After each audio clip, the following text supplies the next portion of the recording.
Le régime cétogène est souvent présenté comme anti-inflammatoire, bénéfique pour l'énergie, le cerveau et même parfois pour l'intestin. Et soyons clairs dès le départ, oui, nous mangeons beaucoup trop de glucides aujourd'hui.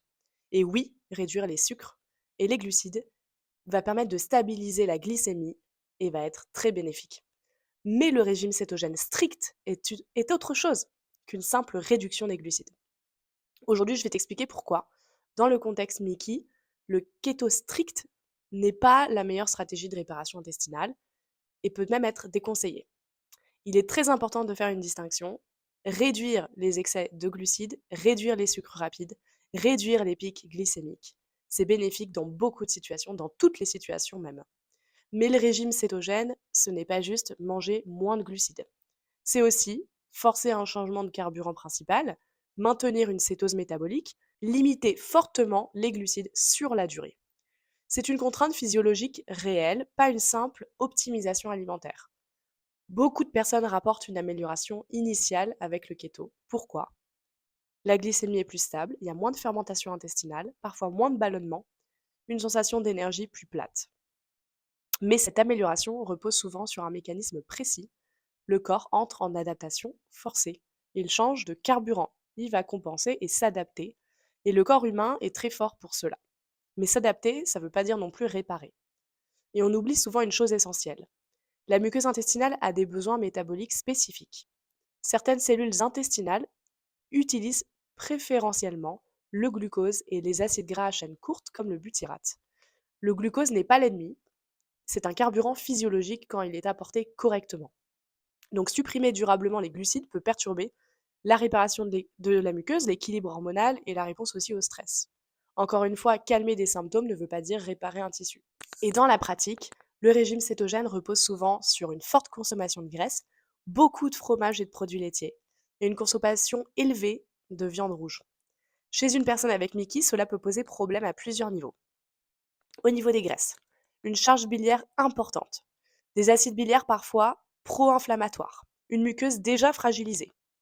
Au niveau des produits laitiers, de la caséine, souvent mal tolérée, un lactose résiduel, des réactions immunitaires retardées possibles. Au niveau des viandes rouges, riches en fer héminique, fer très oxydant, stress oxydatif local, impact sur le microbiote. Ce n'est pas un aliment isolé le problème, c'est la charge globale imposée à la muqueuse. Le régime cétogène est très strict.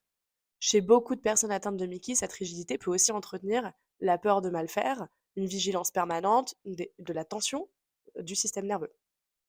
Or, un corps sous contrainte chronique ne va pas se mettre en réparation profonde, non pas parce que le keto est mauvais, mais parce que le terrain Mickey est déjà en adaptation permanente, est déjà un stress de base.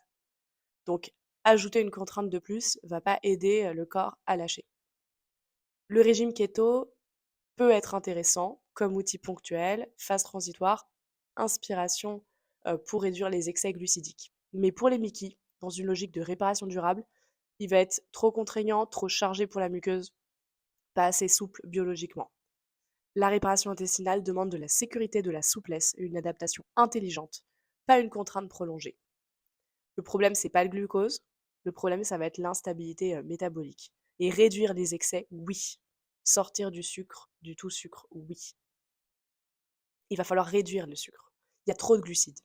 Je suis complètement d'accord. Mais on n'est pas obligé de rentrer dans les extrêmes, ici, du 0,0 glucide. Le réduire, oui, mais pas tout à zéro, et du coup, charger trop en graisse comme ça, pour... parce qu'en fait, c'est obligatoire si on enlève tout glucide. Donc, donc non, pas dans ce contexte. Forcer un corps Mickey dans une cétose stricte et prolongée, c'est pas la meilleure stratégie de réparation. Et la rémission, je pense, ne se construit pas dans l'extrême, mais dans l'intelligence de terrain.